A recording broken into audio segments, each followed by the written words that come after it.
को पता नहीं आज मेरी आवाज वापस आ रही है, बाउंस हो रही है।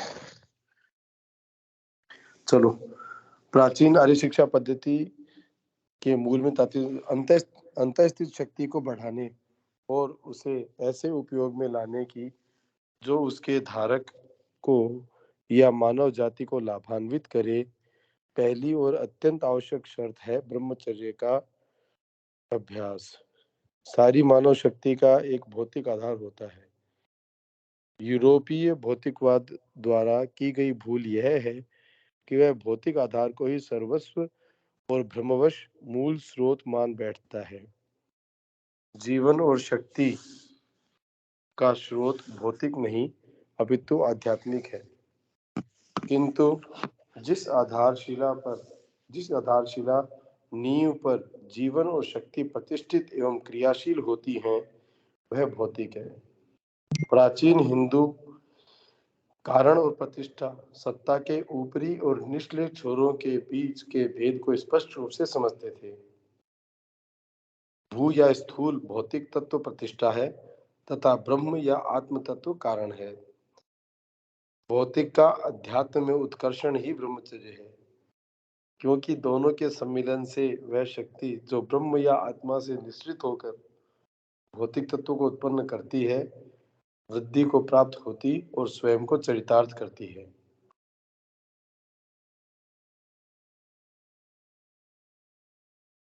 आगे चलूं?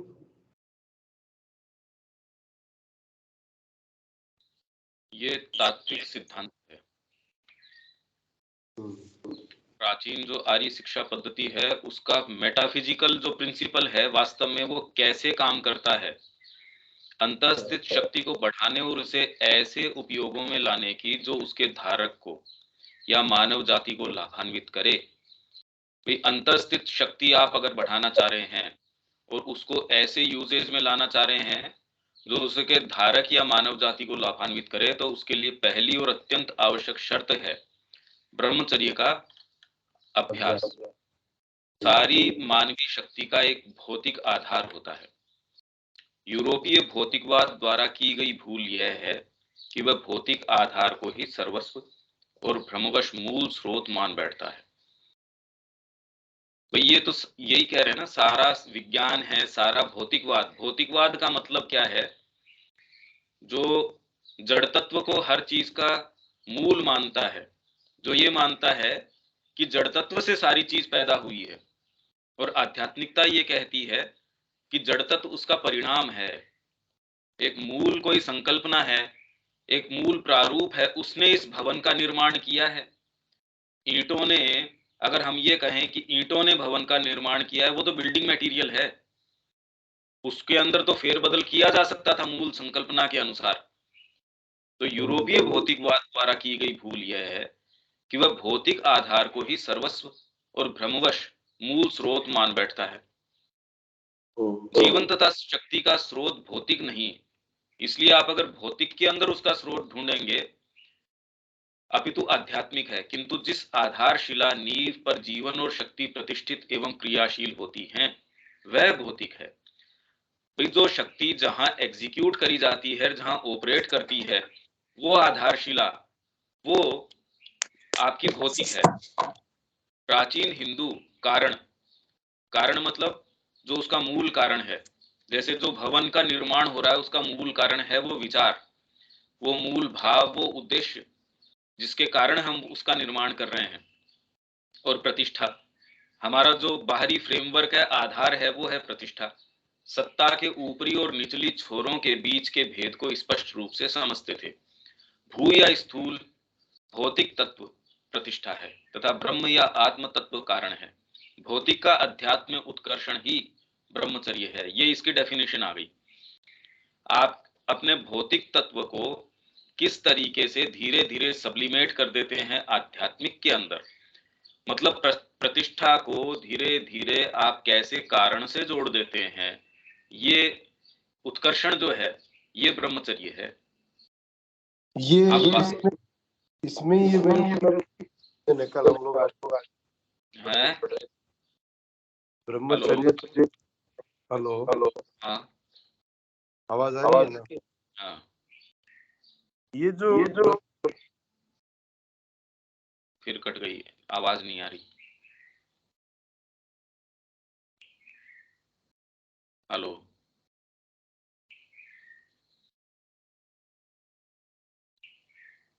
हेलो।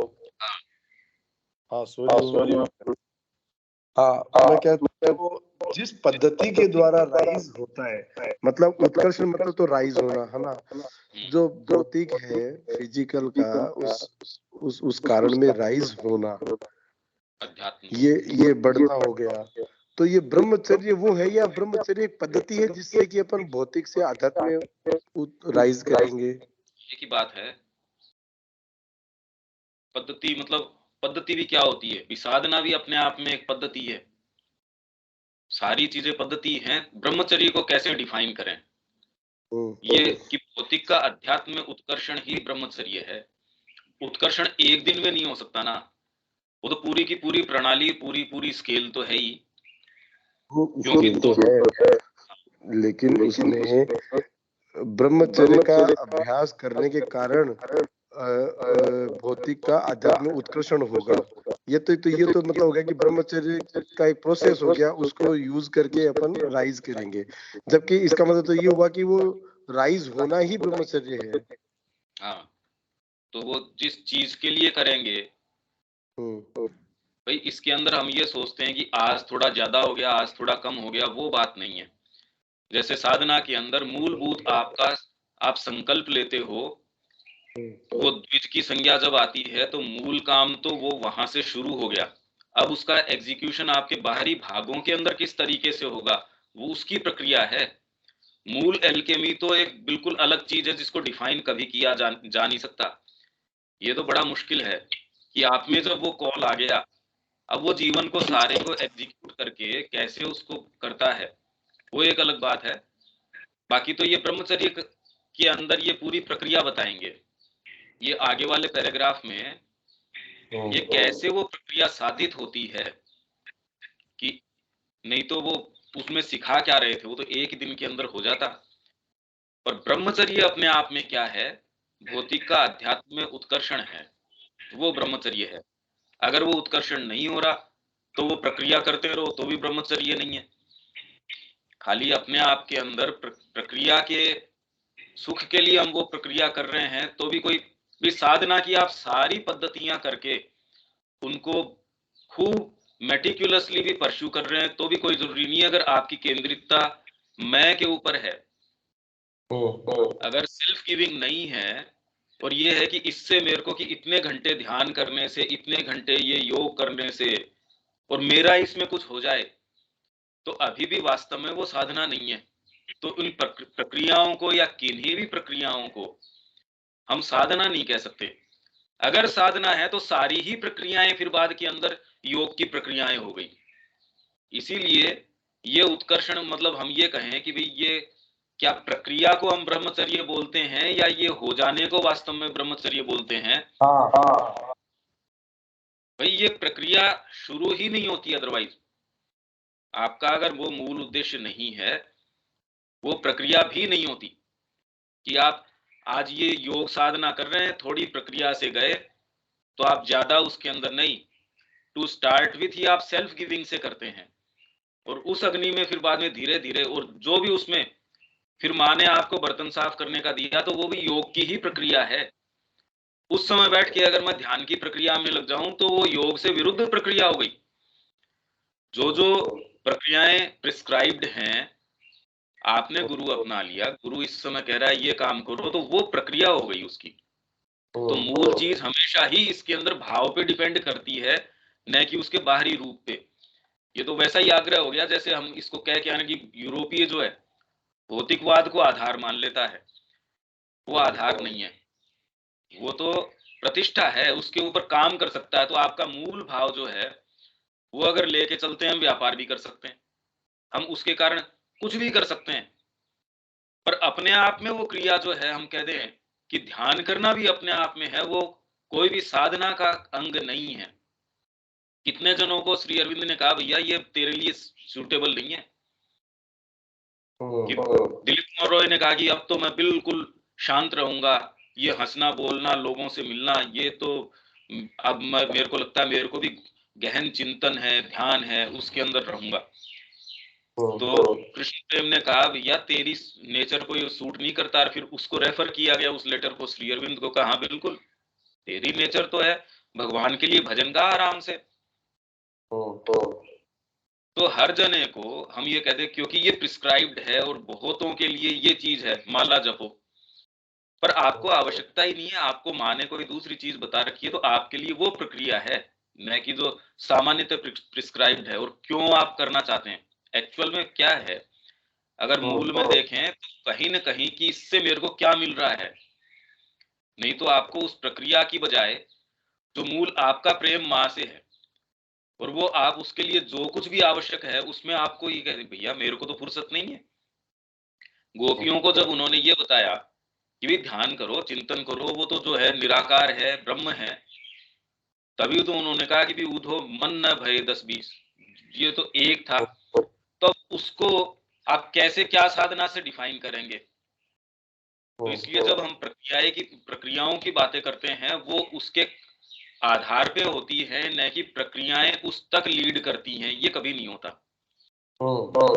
आप मूल उससे शुरू करते हैं तो आप जो भी करते हैं वो उस तक लीड कर जाएगा, और नहीं खाली प्रक्रियाएं करेंगे तो वो कभी भी लीड नहीं करेगी। आप मेटिकुलसली भी करेंगे, जैसे माँ ने कहा कि कितने लोग मैं ऐसे जानती हूं जो हूबहू वही आसन है, प्राणायाम है, वो बिल्कुल वैसे के वैसे करते हैं और उनकी हेल्थ बिल्कुल ठीक नहीं है, और इतना अच्छा करते हैं कि प्रोफेशनल्स भी नहीं कर सकते, उतना बढ़िया करते हैं।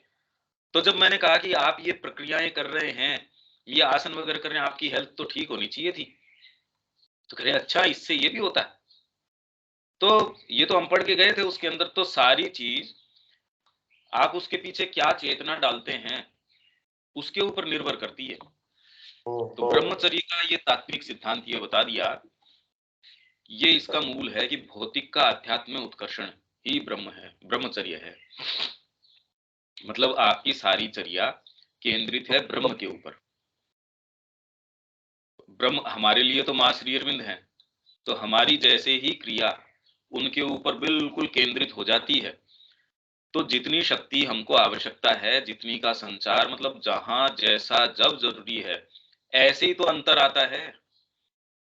कोई माँ के पास गया, माँ मैं आपका हूं, अब मैं आपके पास हूं, तो उसके उतार चढ़ाव रात दिन सारों के माध्यम से अब माँ वहां कोई भी प्रिस्क्राइब्ड पद्धतियों से हम जानते हैं कि कैसा क्या रूटीन रहा होगा। आज सुबह मतलब जो शब्दा के अंदर जाके बैठ रहा, पैकिंग का काम है, वो सुबह से दोपहर या दोपहर से शाम जो भी वहां के टाइमिंग है, उसके बीच में ये काम है। अब ये तो कोई भी योग के अंदर आज तक का जो कन्वेंशनल योग की पद्धतियां, उनमें तो किसी के अंदर ये नहीं बताया गया कि इनको आप फिर बाद में परमात्मा की ओर कब जाएंगे, ये आप तो सारे दिन काम करवाते रहते हैं और उसके माध्यम से वो गए हैं। तो इसका मतलब ये सारी जो प्रक्रियाएं हुई हैं ब्रह्मचर्य के अंदर जो वर्णित है, वो भी उनके साथ वो काम करते हुए हो गई। किताबों की पैकिंग करते करते भी उसके साथ ये सारी प्रक्रियाएं हो गई। और हो सकता है वो बिल्कुल हूबहू मेटिकुलसली वही चीज फॉलो कर रहा हो, व्रत कर रहा हो, या जो भी उसके अंदर है कि ऐसे बैठना चाहिए, ऐसे ये करना चाहिए, पर उसमें आपकी जो मूल ग्रंथि है वो कभी भी टारगेट नहीं हो रही। जो मैं के ऊपर केंद्रितता है वो उसमें वो तो और ज्यादा सूक्ष्म हो जाती है, और ज्यादा बढ़ जाती है। अभी वर्तमान हमारी जो शक्तियां हैं या हमारी फैकल्टीज हैं जो कि सुसुप्त हैं, तो भी हम उसको हैंडल नहीं कर पा रहे। उसके अंदर भी अहम है, उसको हैंडल नहीं कर पा रहा। तो अगर ज्यादा प्राणायाम वगैरह करने से मेरे को आगे का पता लगने लगे, मेरे को थोड़ा सा ये पता, तो उसके अंदर जो बेसिक आपकी सिंसियरिटी है, जो आपके अंदर सेल्फ गिविंग है, सबसे कीमती चीज है, अगर वो नहीं है तो फिर बाद के अंदर वो श्री अरविंद कह रहे हैं this is failure in sadhana. अगर आप if your being refuses to become a child of divine mother, तो इसीलिए वो थे उनके आश्रम के अंदर वो श्री चिन्ह में, वो उनका बता रहे हैं कि भाई बाद में कहा तू चला जा, हमारी गुरु दक्षिणा यही है कि हमारा नाम मत लेना बस। और जबकि उसको इतना जबरदस्त ध्यान लगता था, 50,000 लोगों करीब की भीड़ के अंदर वो कह रहा मैं एक शब्द नहीं बोलूंगा और सारे ध्यान के अंदर चले जाएंगे। ऐसी उसके अंदर जबरदस्त शक्ति। तो ये तो है ही। आगे चलते। ये ब्रह्मचर्य सिद्धांत है। इसका क्रियात्मक प्रयोग निर्भर होता है शक्ति के मानव आधार की भौतिक और मनोवैज्ञानिक रचना के ठीक ठीक ज्ञान पर। मूलभूत भौतिक इकाई है रेतस, जिसमें कि मनुष्य के अंतर स्थित तेजस अर्थात ऊष्मा और प्रकाश और विद्युत शक्ति अंतर्निहित और छिपे पड़े हैं। ऊष्मा, प्रकाश और विद्युत शक्ति अंतर्निहित छिपे पड़े हैं ओजस में, तेजस में। तो तेजस होते तो ठीक है, सारी ऊर्जा मूलभूत भौतिक इकाई है रेतस। हाँ, रेतस में है तेजस, जिसमें कि मनुष्य के अंतर स्थित तेजस अर्थात ऊष्मा। मतलब आप जैसे एक कोई भी पैराग्राफ लिखना है, मान लीजिए इसके लिए पॉइंट्स भी आपको बनाने हैं। आज आपने क्या पढ़ा, तो जैसे ही आप अपनी एनर्जी को फोकस करते हैं, आप पाएंगे कि हल्की बहुत कहीं न कहीं एक एनर्जी जनरेट हो रही है या एक ऊष्मा जनरेट हो रही है। आपको जब फोकस करना पड़ता है कोई भी, मतलब कोई भी चीज करने के लिए, जैसे ही आप फोकस करते हैं तो एक तो जब आप बिखराव में रहते हैं, इसीलिए जितने भी साधन हैं आपके बिखराव के, वो वास्तव में आपकी इस चीज को क्षय कर देते हैं। हम कहें कि इससे क्या क्या नुकसान हो रहा है, इससे ये नुकसान हो रहा है। तो आपकी जो विद्युत बनने की प्रक्रिया है या प्रकाश में जाने की प्रक्रियाएं हैं, आप बिल्कुल सारे दिन जितना फोकस करेंगे उतनी ही आप ज्यादा ये शक्ति का भंडारण कर पाएंगे और वो उतना आप में संचार कर पाएगी। तो जिन भी चीजों से ये डिसिपेट होती है, मतलब ये बढ़ती किससे है, फोकस करने से। और अगर कोई भी ऐसी एक्टिविटी जो मेरे उद्देश्य से अलग है, मतलब भाई आज हमारे अंदर जैसी जैसी चीजें हैं, एनी टाइम हर जने के अंदर ये है, 20 मिनट भी कहीं बैठा है या 10 मिनट भी बैठा है, तुरंत मोबाइल निकाल के उसके ऊपर चालू। तो ये जो फोकस करने की जो चीज है वो धीरे धीरे धीरे एकदम खत्म हो गई। और उससे वास्तव में किस पे असर आया, इस चीज के ऊपर। इसीलिए हमारे अंदर क्षमताएं नहीं है। हम एक्चुअल निर्माण अगर करने की बात हो, और उससे जो जो फैकल्टीज हैं जिसकी हम कल बात कर रहे थे, स्मृति है और है, वो खत्म हो जाती है। आपका आधार संस्कृति का पूरा खत्म हो रहा है अगर हम इन चीजों के प्रति, मतलब किन्हीं भी ऐसी चीजों के अंदर अगर ध्यान दे रहे हैं जो हमारे उद्देश्य से अलग है, तो वो हमारी इस शक्ति को, ये इसका तात्विक सिद्धांत है, मतलब मेटाफिजिकल इसका प्रिंसिपल ये है। हम अगर लाइसेंशियस जीवन जी रहे हैं तो शक्ति का, और ये पूरी प्रक्रिया दे रहे हैं, और बिल्कुल प्रैक्टिकल प्रक्रिया है ये ऐसे नहीं कोई फिलोसॉफिकल चीज है। ये करके देख सकते हैं हम, भाई इसका प्रमाण क्या, करके देख लो। अगर ये काम करती है तो इसका मतलब ये प्रमाणित हो गया। 1 महीने करके देख लो, 20 दिन करके देख लो। तो ये इसकी प्रक्रिया है कि भौतिक इकाई है रेतस, जिसमें कि मनुष्य के अंतस्थित तेजस अर्थात ऊष्मा और प्रकाश और विद्युत शक्ति अंतर्निहित और छिपे पड़े हैं। इलेक्ट्रिफिकेशन आपके अंदर भी, मतलब एक्चुअल में इलेक्ट्रिसिटी है आपके माइंड के अंदर। आप अगर कोई इमोरल एक्ट कर रहे हैं, अनैतिक क्रिया कर रहे हैं, तो आप अगर वास्तव में चाहेंगे कि आपके निर्णय सटीक हों, उसमें व्यवधान आएगा। आप करके देख लीजिए। आपने बहुत कोई एनक्रोसिंग मूवी देखी, उसके बाद अगर आप ये चाहेंगे कि एक कोई पैराग्राफ मैं शांति से माँ का पढ़ूं, उसके अंदर प्रवेश कर पाऊं, बड़ा मुश्किल हो जाएगा। आप ये करके देख लीजिए। या जो कोई भी गंभीर चीज में जब आप प्रवेश करने की कोशिश करेंगे ऐसी कोई क्रिया के बाद में, तो वो आपको नहीं करने देगी। आप उसके अंदर आपका पूरा प्रवेश नहीं करने देगी। तो बताइए, सारे जीवन अगर इस तरीके की हम स्थिति के अंदर जी के चले जाएं, तो कितनी इम्पोवरिश्ड एग्जिस्टेंस है हमारी अपनी, और जिस हम उसमें समष्टि में रह रहे हैं, मतलब कलेक्टिविटी में रह रहे हैं, उसके अंदर भी हमारी भूमिका क्या हो सकती है। भाई इकाई अगर जो है वो ही उसमें त्रुटियां हैं, तो उससे बनने वाला जो होल है या उससे बनने वाला जो समष्टि है वो पूर्ण कैसे हो सकती है? तो इन्होंने मूल के अंदर की उसको ही इकाई को सही किया जाए कि उससे बनने वाली समष्टि है वो पूर्ण कैसे आए। हम कहें हमारा राष्ट्रीय जीवन इस तरीके का है, इसीलिए तो कोई एग्जीक्यूट नहीं कर पा रहे। हम हमारे व्यक्तिगत जीवन में नहीं एग्जीक्यूट कर पा रहे, तो जो राष्ट्र के अंदर होगा वो तो जो हो रहा है सो ही होगा। तो ये ऊष्मा जनरेट हो रही है। तो हम अगर कोई भी एक्ट ऐसा जिसके अंदर अपनी शक्ति को डिसिपेट करते हैं, जिस भी तरीके से फोन्स के ऊपर भी हमारे पास तो बहुत अच्छे साधन विज्ञान ने दे दिए, भौतिक इंद्रियों के आधार पे, या फिर बाद में, और नैतिकता है उसका तो बिल्कुल ही हमको नजर नहीं आता। इससे क्या हो गया, अभी आप ओपन माइंडेड होने चाहिए। तो जिस तरीके के विज्ञापन है, जिस तरीके की सारी चीजें हैं, उस जो है सो हम देख ही रहे हैं, तो उसमें ऊष्मा जनरेट होने का तो कोई काम ही नहीं है। ऊष्मा तो जनरेट हो ही नहीं सकती उसमें। आगे चलते हैं। आवाज आ रही है? मेरे को तो आ रही है। आज मतलब आज कोई दिक्कत ठीक है। है। आवाज कर रही है भैया। अच्छा, एक बार कॉल दोबारा शुरू।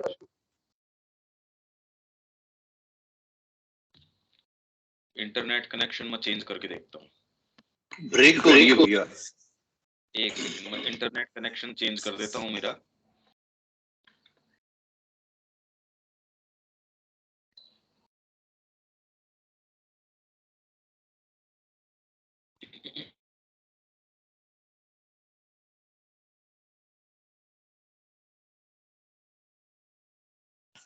एटलीस्ट कोई दूसरे का बुलवा के देखो पहले। अब जैसे भैया की सही आई आवाज, दबंग भैया की।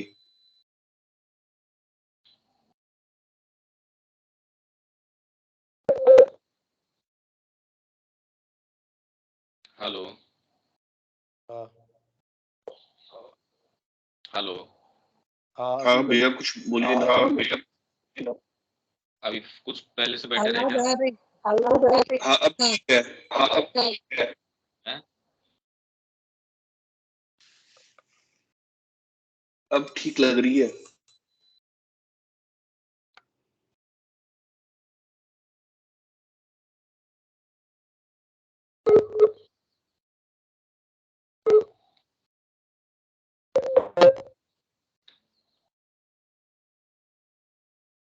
हेलो। हाँ अब कुछ ठीक है क्या? हाँ ठीक है, चलो। हाँ। सारी ऊर्जा रेतस में यह शक्ति या तो स्थूल भौतिक या संरक्षित की जा सकती है। समस्त उत्तेजना दीपक की वॉइस एको कर रही है बार बार।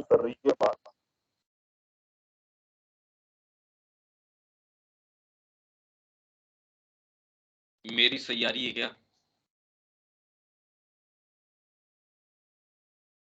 तेरी सही आ रही है पंकज। ठीक है, ठीक है। इसके अंदर अभी मेरी सही है क्या गौरव? ठीक है, ज्यादा बढ़िया। हाँ आपकी आवाज मेरी सही है अच्छी। क्या? अच्छा ठीक है, तो मैं फिर बाद में पढ़ता हूँ इसके अंदर, हाँ जिससे कि ठीक साफ आ जाए। ठीक।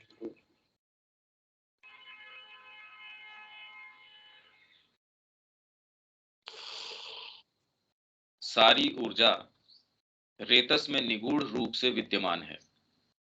रेतस मतलब मूल जो इकाई आपकी है, भौतिक इकाई, वो है रेतस। तो सारी ऊर्जा रेतस में निगूढ़ रूप से विद्यमान है। यह शक्ति या तो स्थूल भौतिक रूप में व्यय की जा सकती है, मतलब कर्म करके हम भौतिक रूप से इसको व्यय कर सकते हैं, या संरक्षित की जा सकती है। समस्त उत्तेजना, भोगेच्छा, कामना इस शक्ति को स्थूल रूप में या एक उत्कृष्ट सूक्ष्मतर रूप में शरीर से बाहर फेंककर उसे नष्ट कर देती हैं। जितनी भी उत्तेजना है, अब आप कैसे इसको नष्ट करते हैं? हम तो सारे दिन ही इसके अंदर रहते हैं। भोगेच्छा है, कामना है, इस शक्ति को स्थूल रूप में या एक उत्कृष्ट सूक्ष्मतर रूप में शरीर से बाहर फेंककर इसको नष्ट कर सकते हैं। ये सारी चीजें इसको नष्ट करने की हैं। उत्तेजना, एजिटेशन, हमारे अंदर किसी भी तरीके का एजिटेशन है, भोगेच्छा है, कामना है, ये स्थूल रूप में या एक उत्कृष्ट सूक्ष्मतर रूप में शरीर से बाहर फेंककर उसे नष्ट कर देती हैं। इसलिए हमारे अंदर एनर्जी नहीं बचती। अनैतिक आचरण उसे स्थूल रूप में बाहर फेंक देता है, अनैतिक विचार सूक्ष्म रूप में। दोनों ही दशा में शक्ति, एक सेकंड,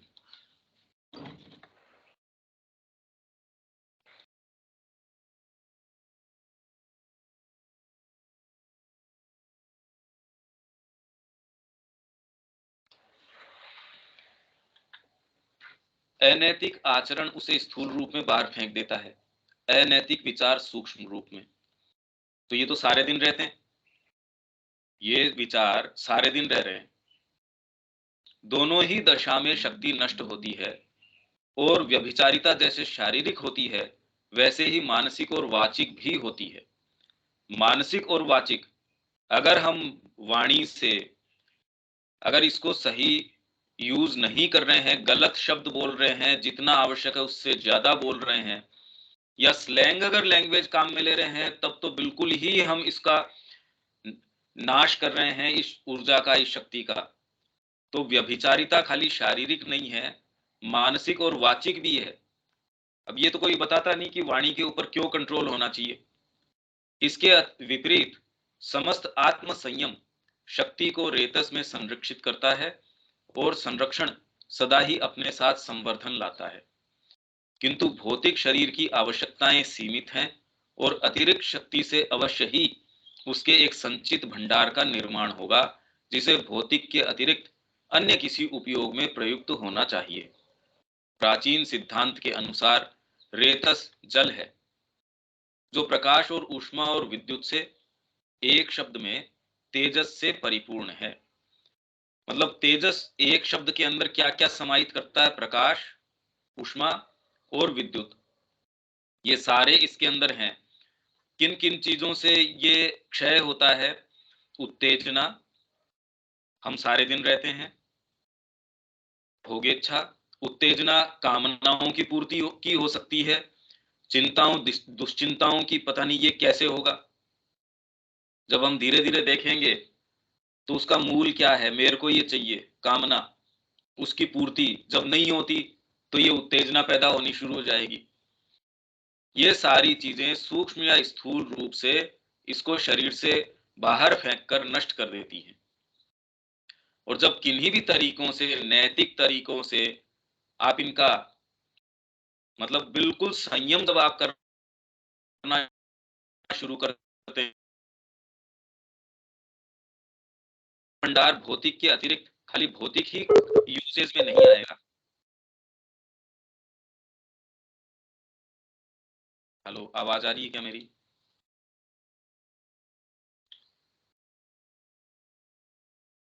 कट कट आज के आ काफी रही है। डिस्टर्ब है भैया, आज तो आ रही ब्रेक भी हो रही है। आपकी आवाज आ रही है भैया। ठीक है, मैं इसको अपने रेगुलर सेटअप में करता हूँ। कट भी रही है। रेगुलर वाले सेटअप के अंदर करता हूँ। हाँ, तो नए सेटअप में है क्या?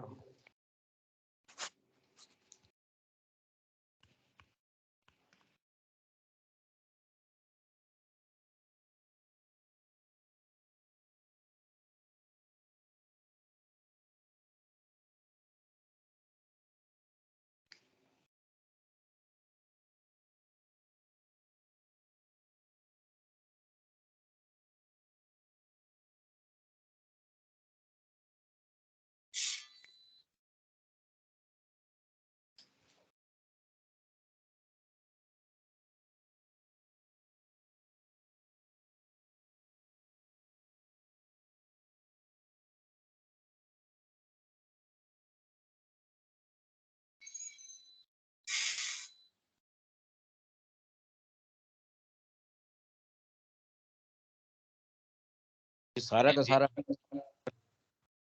बहुत ही अच्छा है और बहुत ही बढ़िया है ये सब चीज समझने की है। हाँ, ये मैकेनिज्म है ये। जी जैसे जी जी की प्रक्रिया आपको समझा रहे हो, केमिकल कॉम्बिनेशन ऐसे करोगे तो ये चीज बनेगी।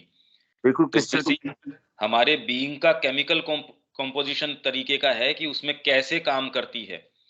अगर हम किसी भी चीजों में उत्तेजना के अंदर या जो जो इनमें चीजें बताई गई हैं उनमें थोड़ा बहुत भी संलिप्त रहते हैं, भाई मैंने सारे दिन एकदम शुद्ध भोजन किया, कह रहा हूं एक थोड़ा सा इतना जहर ले लेता हूं, इनफ है वो, तो मैं सारे दिन अपने आप को सही रखता हूं, पर कोई ऐसी चीज के अंदर अपने आप को डाल देता हूं, तो ये चीजें हैं, ये पूरा मैकेनिज्म है, ये समझने का है।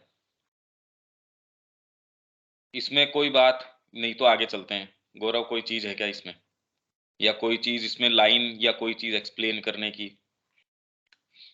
नहीं भैया। अब हमारे आचरण को और इसको देख सकते हैं हम, फिर हम ये कहें कि उस संस्कृति ने ऐसी चीज उत्पन्न करी थी, तो उसका हमको पता चल गया कि कौन सी शक्ति थी, किस तरीके से वो काम करते थे। अभी हमारे अगर अभीप्सा आ भी जाए तो हमारे आधार में नेसेसरी शक्ति नहीं है। मां मैं आपका हूं ये बोल देने से होता क्या है भाई, शक्ति का मेरे पास भंडार नहीं है कि मैं एक्चुअल में वो काम कर पाऊं। मेरे अंदर अगर ये बात भी हो तो भी मैं वो चीज कर पाऊं, उसके लिए तो शक्ति चाहिए ना। क्योंकि आपके मन है, प्राण है, शरीर है, उन सारों को उसके अंदर आपको लगाना, उनकी जो स्वाभाविक क्रियाएं हैं उनके ऊपर लगाम लगा के एक्चुअल में उनको सही क्रिया में रस आने लगे, ये मुश्किल है। मानव आत्मा संबंधी यह दृष्टि ही वह समूचा ज्ञान नहीं था जिस पर प्राचीन हिंदुत्व ने अपने शिक्षा संबंधी अनुशासन को प्रतिष्ठित किया था। इसके अतिरिक्त उसका यह भी मत था कि समस्त ज्ञान भीतर है। अब हम जो आग्रह कर रहे हैं शिक्षा के ऊपर जिस तरीके की, एक्चुअल में तो हम अगर हम मां श्री अरविंद को पढ़ भी रहे हैं तो कभी भी उसको नहीं समझ सकते, क्योंकि हम ये कभी भी भ्रम भी नहीं करते कि हम जिस फ्रेमवर्क में हैं वो हमारे अंदर वो मां श्री अरविंद क्या कह रहे हैं वो ज्ञान उदय ही नहीं हो सकता, वो हो ही नहीं सकता। उसका मूल कारण ये है क्योंकि जिस दिन हमसे अपेक्षा रखी जाती है कि हम उसके आधार पे क्रिया करें, उस दिन हम उस आधार पे क्रिया नहीं करते। भाई मानसिक रूप से हमको लगता है हम ये चीज समझ गए, हमारा जीवन उसको रिफ्लेक्ट कर नहीं रहा, तो इसका मतलब कहीं ना कोई लिंकेज के अंदर तो कमी है। जब वो कह रहे हैं एक्सक्लूसिव ओपनिंग, माँ के प्रति, श्री अरविंद के प्रति एक्सक्लूसिव ओपनिंग की बात कर रहे हैं, अगर उस एक्सक्लूसिविटी के अंदर कहीं ना कहीं कमी है तो इसका मतलब कोई ना कोई लिंकेज में कमी है। तो वायर के अंदर अगर कहीं कोई एक जगह भी व्यवधान है तो आपके जो स्रोत है से लेके जो अप्लायंस है वहां तक बिजली नहीं आएगी, वो काम नहीं करेगा। एक जगह भी तार टूटा हुआ है तो वो चमत्कार नहीं होगा। तो इसीलिए वो चीज हमको प्रेरित नहीं करती, मतलब खाली एक आदर्श के रूप में रहती है। जीवन में करते हम दूसरी चीज है। भावना एक चीज है, इनफैक्ट वो भावना एक कवरिंग हो जाती है हमारे और दूसरे कामों को बहुत प्रेम से करने के लिए, क्योंकि जिस दिन हमसे अपेक्षा रखी जाती है कि हम उस भावना को एग्जीक्यूट करें, उस दिन हम दूसरे कंसिडरेशंस के ऊपर फिर बाद में एग्जीक्यूट करते हैं, और जो नेसेसरी जिस चीज के ऊपर करना चाहिए वो नहीं करते। इसके अतिरिक्त उसका यह भी मत था कि समस्त ज्ञान भीतर है, बाहर नहीं है। तो आज अगर हम जिस भी शिक्षा पद्धति की, पहली बात तो वो शिक्षा पद्धति है ही नहीं, क्योंकि श्री अरविंद कह रहे थे कि केवल ज्ञान देने तक जो शिक्षा अपने आप को सीमित रखती है वो तो कोई शिक्षा है ही नहीं। तो आज तो उस दायरे तक ही नहीं जा रही कोई। अगर आप थोड़ा सा भी विश्लेषण करें तो कितनी से भी ऊंची से ऊंची जो जो पद्धति है उनको तो ज्ञान से कोई मतलब नहीं है, वो किस लिए कर रहे हैं। हाँ, एक समय था कि वो ज्ञान के लिए ज्ञान इंपार्ट करने का प्रयास कर रहे थे, उसको भी श्री अरविंद कह रहे हैं कि वो शिक्षा नहीं है, तो अभी तो हमको देखने ही नहीं मिलती। इसीलिए हम आज के परिप्रेक्ष्य में जब चर्चा करते हैं तो वो इतनी अलग सी चीज नजर आती है कि विश्वास ही नहीं होता, इसका क्या लेना देना। शिक्षा के द्वारा उसे जागृत करना होता है, न कि बाहर से मन के भीतर डालना। ये नहीं हो सकता। मानव प्रकृति का गठन प्रकृति के 3 तत्वों सत्व, रजस और तमस से होता है। ये वैश्विक क्रिया के व्यापक बोधग्राही, मतलब इनको कैसे डिफाइन करें, सत्व क्या है, रजस क्या है, तमस क्या है और उनकी क्रिया क्या है। तो इनके अंदर जो सत्व जो है वो है वैश्विक क्रिया, मतलब वैश्विक मतलब यूनिवर्सल जो क्रिया है, जो मूवमेंट है, उसकी व्यापक व्यापक बोधग्राही, उसको परसीव करने वाली जो वैश्विक क्रिया है उसको परसीव करता है सत्व, क्रियाशील। और जो उसका रजस तत्व है ये क्रियाशील तत्व है को किसका, वैश्विक क्रिया का। जो यूनिवर्सल एनर्जी है वो जब क्रियाशील होती है उसका तत्व है रजस, और निष्क्रिय तत्व है वो है तमस। जो निष्क्रियता उसकी है, मतलब जो रिपोज के अंदर है, वो बिल्कुल शांत है। आप क्रिया कर रहे हैं तब आप क्रियाशील हैं, आप लेट रहे हैं तब आप एक निष्क्रिय उसके अंदर अवस्था के अंदर ध्यानस्थ हैं साहब।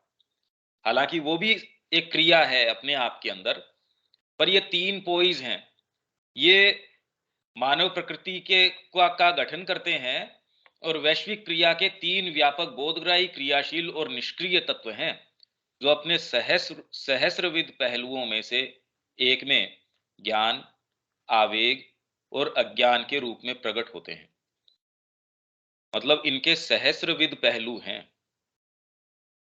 तो उनके अंदर से मूल रूप से हम कहें सत्व की मूल क्रिया क्या है, ज्ञानात्मक, ज्ञान से संबंध होगा। सात्विक व्यक्ति है, उचित क्या है, अनुचित क्या है, सही क्या है वो करूंगा। जज है भाई, सही करेंगे फैसला, ये मेरा बेटा है तो भी इससे प्रभावित हुए बिना मेरे को अंदर से तकलीफ होगी, पर सही क्या है। तामसिक व्यक्ति को इससे फर्क नहीं पड़ता। तामसिक व्यक्ति तो ये कहे भी जिसकी लाठी उसकी भैंस, इसमें सही गलत क्या पड़ा है, उसके हाथ में सत्ता थी उसने इतने का घोटाला कर लिया। सात्विक वाला वो कहेगा ना, ये काम मैं नहीं करूंगा। दूसरा जो तत्व है क्रियाशील या रजस वाला, उसके अंदर आवेग प्रधान व्यक्ति, और तीसरा है अज्ञान के रूप में। ये इस तरीके से प्रकट होते हैं। और हमारे अंदर किसका कितना कॉम्बिनेशन है उतना हमारी मूल प्रकृति हम बता देते हैं कि आपका जो ज्यादा भाग किसका है, ज्ञान का पक्ष आप में ज्यादा है या आवेग का ज्यादा है, क्योंकि हम हमारे अंदर तीनों ही हैं। फिजिकल है वो तमस प्रधान है, जो वाइटल है वो रजस प्रधान है, और माइंड है वो सत्व प्रधान है। तो तीनों ही है हमारे अंदर, पर ऑपरेटिव ज्यादा कौन सा है। मिश्रण तो सबके अंदर, कोई भी ऐसा नहीं है जिसमें न हो इनका, पर बैलेंस के अंदर कौन सा ज्यादा पड़ता है। तमस सहज संरचनात्मक, मतलब शारीरिक मानसिक नीरसता या निष्क्रियता है, इसमें मन नहीं लग रहा। अगर आप तामसिक हैं तो कोई भी नया अभियान शुरू नहीं कर पाएंगे। तो जनरली आप देखते हैं जो आरंभ नहीं कर पाते, इनिशिएटिव नहीं ले पाते जीवन के अंदर, विचार भी उनके हैं, तो तामसिक व्यक्ति है वो सोचता रहेगा कि मैं तो पता नहीं कैसा हूं, वो ऐसे भाव रख भी लेगा, जीवन में नए अभियान शुरू ही नहीं करेगा। जो अंतस्थित ज्ञान को धूमिल कर देती है तथा अज्ञान, मानसिक जड़ता, मंदता, विस्मृति, अध्ययन के प्रति अरुचि रिफ्लेक्ट कैसे करती है, ये इस तरीके से रिफ्लेक्ट करती हैं। तो हम में तो सब में ये चीजें हैं, अज्ञान, मानसिक जड़ता, कि विषय के अंदर उसको अंदर पैर जाना, उसके अंदर चले जाना। लोगों को ये पसंद ही नहीं आती कि भाई इस विषय में पढ़ना, अरे भाई श्री अरविंद को पढ़ना, क्यों आप डेली मोबाइल पे समय नहीं दे रहे। भाई अब मैं थका हुआ हूं, तो ये कोई बहाना नहीं है कि भी मैं मोबाइल के अंदर लग रहा हूं, क्योंकि माँ ये कहती है कि आपको अपना शक्ति ग्रहण करनी चाहिए या विश्राम ग्रहण करना चाहिए शांति के अंदर, प्रकाश के अंदर, न कि जनरली लोग नीचे गिरने के अंदर रिपोज ढूंढते हैं या फिर उसके अंदर ईज ढूंढते हैं। हम सब करते हैं, इसमें एक भी हम में से अछूता कोई सा ही नहीं है। और ये क्या ले आता है, तमस है मंदता, विस्मृति, याद ही नहीं रहता। वो याददाश्त की बात नहीं कि आपको जनरल चीजें वो भी नहीं रहती, पर वास्तव में आपके विस्मृति, अपने गोल की जो चीजें हैं उनकी अरे मैंने ये पढ़ा था माँ का उस, हाँ ये समय पे याद नहीं आती ये बात। अध्ययन के प्रति अरुचि, ये तो सारों में ही हम में। वस्तुओं को समझने और उनके भेद को पहचानने की असमर्थता। पहले तो चीजें क्या हैं, स्थितियां कैसी हैं, उनको समझना और उनके भेद को पहचानना। नहीं, जहां जब कन्वीनियंट होता हम किसी भी उदाहरण को लाके, जब जीवन का वास्तव में ऐसा कोई मोड़ हो, सामान्य जीवन में तो ये चीजें उठती नहीं भी। सामान्य जीवन के अंदर कौन कहता है ये आपकी अध्ययन के प्रति रुचि लाओ? वो तो बच्चे को फिर भी कहते हैं, और बच्चे की भी रुचि हम किस तरीके से इंटरेस्टिंग बनाओ। तामसिकता को आप टारगेट करो वो नहीं कह रहे। टीचिंग एड्स, खेल खेल के अंदर इसको ये सिखा दो, खेल खेल में ये सिखा दो, ये स्कूल अच्छी है, खेल खेल में कर देती है। पर उसका जो तामसिक तत्व उसको तो टारगेट ही नहीं किया आपने, तो उसको तो एज इट इज रखा। जो समस्या थी वो तो वहीं की वहीं है। तो कहां से उत्पन्न हो रही है ये सारी की सारी चीजें? तमस ये काम करता है। रजस क्या करता है? एक अनुशासनहीन क्रिया है जो भावावेग, आसक्ति, पूर्व धारणा, मानसिक पक्षपात तथा मिथ्या विचारों के द्वारा ज्ञान को आच्छादित कर देती है। ये इस तरीके से करता है। आप अगर मान लीजिए कोई तपस्वी हैं, आपने साधना अपना भी ली, तो भी ये पूर्वाग्रह मन के अंदर रहता है कि मेरी साधना दूसरे वाले से बेटर है। मैं जो कर रहा हूं मां के प्रति मेरा जो समर्पण है वो तो बिल्कुल विशेष है। मैं जिस तरीके से काम कर रहा हूं वो दूसरा उतनी सिंसियरिटी वो करे तब जाने कि इसमें क्या जोर आता है। तो मैं तो ऐसी चीज बता रहा हूं कि ये वहां तक भी नहीं छोड़ती। अगर ये राजसिक एलिमेंट आपके अंदर है तो आप उसके अंदर भी वो झलक रहती ही है। तो अनुशासनहीन क्रिया, मां आपसे एक चीज कह रही है, आपका रस हो रहा लग रहा है ध्यान के अंदर, फिर वो जाके क्या कह रहा है मां को, माता जी ये तो मेरा ध्यान का समय है। माता जी ने कहा ना, डिसिप्लिन फॉलो फॉलो करना है, यहाँ प्रणाम के लिए आओ। अब कोई दूसरा व्यक्ति ये कहे देखिए कैसे कैसे हैं ये गुरु। व्यक्ति कह रहा है मैं ध्यान करता हूं इस समय, और गुरु कह रहा है नहीं, नहीं मेरा प्रणाम। कि कितने इगोइस्टिक लोग हैं, मेरे को प्रणाम करने आओ आप। ये इस तरीके की सूक्ष्म क्रियाएं हैं। बाहरी तो अनुशासनहीनता तो छोड़िए आप, वो तो सामान्य भी हमको जीवन के अंदर लोग बता देंगे कि भी सही समय से उठो, ये करो। वो अनुशासनहीनता की बात ही नहीं चल रही, वो तो ऊपर वाले के अंदर ही आ गई। जड़ता है, मंदता है। पर ये जो अनुशासनहीनता है कि हमारे भावावेग हैं, उनकी क्रियाओं में अनुशासन नहीं है। हम कितनी वायलेंस अपने अंदर लेके घूमते हैं, और वास्तव में अगर कोई उद्देश्य लेके चलते हैं तो उनमें क्या क्या चीजें अराइज होती हैं, वो हम में से जो लेके चलता है वो जानता है। आश्रम में जिन्होंने अपना पूर्ण रूप से जीवन भी मां को दे दिया, तो भी एक दूसरे के प्रति जिस तरीके के भाव कैरी करने की बातें हम सुनते हैं, या जो पत्रों के माध्यम से हमारे पास आती है, उसमें नजर आता है कि ये अनुशासनहीन क्रिया कितनी जबरदस्त है रजस की। भावावेग, आसक्ति लास्ट तक नहीं टूटती, ये रजस की क्रिया है। उनकी बताते हैं कि जो रामकृष्ण जी की वाइफ थी, जो शारदा माँ, आसक्ति है अभी भी उनके। तो वो कुछ कुछ समय पे रामकृष्ण जी के जाने के बाद भी उनके कोई संबंधी कोई थे, उनके पास जाती थी कि भाई मेरी आसक्ति है। पूर्व धारणा, आपके प्रेजुडिस इस विषय में है भी, ये वाली बात तो अच्छी है ही, मतलब आप ये धर्म तो अच्छा है ही, उसकी जो कमियां हैं वो भी कि भी सनातन धर्म, जो सनातन नहीं, आप जो जिसको हिंदू धर्म कहते हो, वो इसलिए बढ़िया है क्योंकि इसमें ये चीजें। अरे भाई उसमें कोई चीजें हैं जिनमें समय के साथ अगर संशोधन करने की, या आप उसको किस रूप में ले रहे हैं। कोई प्रकांड पंडित है पर एबीसीडी वाले बच्चे को, कोई नर्सरी वाले बच्चे को कुछ पढ़ा रहा है, और वो उसके विषय में जो धारणा बना ले, अब बताइए कि वो जब वो जैसे जैसे ग्रो करेगा वो धारणा क्या वो बनी रह सकती है?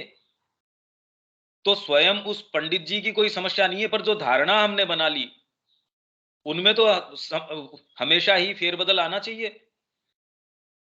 तो ये रजस जो है उसमें पहली पूर्व धारणाएं हैं, मानसिक पक्षपात है, तथा मिथ्या विचारों के द्वारा ज्ञान को आच्छादित कर देना होता है। इसके अंदर मिथ्या विचार हैं हमारे। कितने लोग आश्रम में ये कि हम तो इमोर्टल हो जाएंगे, क्योंकि ये ट्रांसफॉर्मेशन के योग की बात कर रहे हैं, तो जैसे ही पहली मृत्यु हुई वहां सारों का विश्वास डगमगा गया कि ये क्या हुआ। सत्व एक ज्योति है जो भीतर छिपे हुए ज्ञान को उद्घाटित करती है और उसे ऊपरी पृष्ठ पर ले आती है, जहां अवलोकन उसे ग्रहण कर सके और स्मृति उसे अंकित कर सके। आप इस चीज के अंदर जा रहे हैं, मान लीजिए हम ये ही चीज पढ़ रहे हैं, जब आप इसके अंदर गहराई से जाते हैं, हमारे कौन से भाग को आप खुद ये देख सकते हैं कि जब आप माँ का कोई चीज अध्ययन कर रहे हैं, श्री अरविंद का साहित्य जब उसका पढ़ रहे हैं, उसको उसमें गहराई से जा रहे हैं, तो कई बार ऐसी चीज है तो उसके अंदर एक ज्योति एक ऐसी है जो ज्ञान को, जो भीतर छिपी चीज है उसको उद्घाटित कर देती है। और वो शब्द तो मान लीजिए माध्यम है भाई, ये शब्द या जो एक्सप्लेनेशन ये चल रहा है, ये तो एज इफ एक माध्यम है, क्योंकि अगर उन्हीं में अपने आप में होता तो सब में अलग अलग कैसे होता। जिन लोगों को इस माध्यम से, जो अपने जीवन के उदाहरण से फिर वो उसको रिलेट कर रहे हैं, इस बात को सुन के अपने बीइंग से जैसे जिस तरीके से रिलेट कर रहे हैं, तो ये उद्घाटित कर देता है अंदर ज्ञान जो है, और उसको ऊपरी मतलब सरफेस पे ले आता है। उस ज्ञान को सरफेस पे लाने पे अवलोकन उसे ग्रहण कर सकता है। अवलोकन किसी भी तरीके से, आंखें हैं, आपका जो परसेप्शन है उसको डीपर तरीके से भी, बाहरी कोई घटना नहीं घटी, आप उस क्लास के अंदर बैठे हैं या आप चुपचाप अपना अध्ययन कर रहे हैं, रामकृष्ण वचनामृत का कर रहे हैं, आपके अवलोकन ने कोई चीज ऐसी ग्रहण कर ली, ऐसी चीज देख ली, वो कह रहा है आज के बाद मेरा जीवन परिवर्तित है। बाहरी तरीके से तो कुछ हुआ ही नहीं। आपने कोई ऐसी मूवी देखी, वैराग्य उत्पन्न हो गया उससे, ऐसी कोई जीवनी पढ़ी, कौन सी चीज है वो चीज आपके अंदर थी। सत्व वो ज्योति है जो उसको उस स्थान तक ले आता है, उद्घाटित कर देता है, ऊपर ले आता है, जहां अवलोकन, वो कोई भी अवलोकन हो सकता है। इवन आंखों से भी हम देखते हैं तो वो आंखों से वो ही दृश्य दो जनों को एक जैसा नहीं लग रहा। वो ही ज्ञान जो है दो जनों को एक चीज रिवील नहीं कर रहा। तो अवलोकन, हमारा कान जो चीज सुनता है पर रजिस्टर कौन सी चीज होती है, वो दूसरी चीज है। तो अवलोकन उसे ग्रहण कर सके और स्मृति उसे अंकित कर सके, ये काम सत्व का है। इससे आगे तो अभी नहीं चलेंगे। ये इंपॉर्टेंट है कि ये सारे कैसे क्रिया होती है, ये इस विषय में है। जो हमारा आज का ये समय हो गया थोड़ा, क्योंकि बीच के अंदर आज कनेक्शन के कारण कुछ बीच में व्यवधान रहा। ये पूरी की पूरी बड़ी गंभीर गहन प्रक्रिया है। कल इसको यहीं से रिज्यूम करेंगे। आपके अगर कोई प्रश्न हो वो इसमें ले भी लेंगे हम। इसमें कोई बात है क्या गौरव? प्रैक्टिस में तो तुरंत में ये है कि हम अपनी एक्टिविटीज को अनुशासित करें, ये तो पहले सबसे पहले ही है इसमें।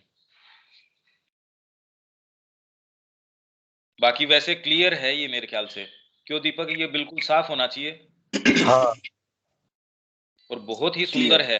इनफैक्ट ये तो सारी स्कूलों के अंदर ये चीज अगर ये डिस्ट्रीब्यूट करी जाए, और जो भी शिक्षा से संबंध रखता है या वैसे भी राष्ट्रीय स्तर के ऊपर, कि मूल क्या है उसका, एटलीस्ट कम से कम ऐसे लोगों के पास जाना चाहिए कि आर्य शिक्षा पद्धति का मूल क्या थी क्या वो आर्य शिक्षा पद्धति। और हमारे अपने लिए ये बहुत सीधे सीधे पॉइंटर्स दे रहा है हमको कि हमको जीवन में करना क्या चाहिए। हम ये सोचते हैं इससे क्या होगा, आधी घंटे ये कर लिया, इससे क्या, मैंने किसी का बिगाड़ थोड़ी किया। अरे इससे आपने अपनी शक्ति को क्षय कर दिया। ये तुरंत ये ऐसा मैकेनिज्म है। एक दिन करके देख लो, एक दिन बिल्कुल अनुशासन में करके देख लो, आप एनर्जी शाम को ही महसूस करेंगे। आप एक सर्टेन ऊष्मा महसूस करेंगे। आप जब सुबह से शाम तक एक व्रत रूप में रखते हैं, मतलब आपने कोई अभियान लिया, नहीं मैं आज इन चीजों में अपने आप को नहीं दूंगा, शाम को ही आप कुछ अपने अंदर ऊष्मा महसूस करेंगे, प्रकाश महसूस करेंगे, लाइट महसूस करेंगे। निश्चित आपने किया भी है, मतलब यहां बैठा ऐसा कोई व्यक्ति नहीं है जिसने किसी न किसी स्तर पे इसको नहीं महसूस किया हो, निश्चित ही किया है। तो ये एकदम प्रैक्टिकल ये है, ये कोई फिलोसॉफिकल चीज नहीं है। ये गंभीर से गंभीर प्रैक्टिकल चीज है। इसको कल फिर रिज्यूम करते हैं यहाँ से। ठीक है। बिल्कुल भैया। हाँ, जय जय श्री राम। हाँ। जय श्री जय श्री राम।